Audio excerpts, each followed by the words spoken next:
gibuhat ang tao sama sa iyang dagway, kay doon naman siya plano.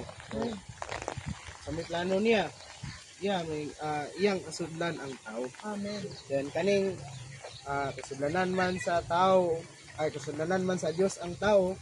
So kaning tao ingon nga sudlanan mao'y mahimong patagbawan ang Dios nga na sa iyahang sulod. Amen.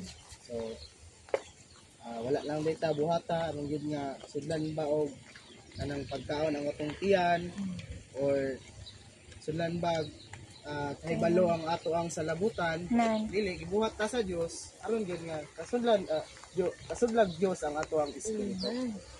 So agisaw kay kayan alang gyud nato nga makasulod siya ngani sa tao. Amen. Ahimo siyang malahangin alang gyud nga bisan usa ka gamay natong tao makasulod siya ngani nato. Amen.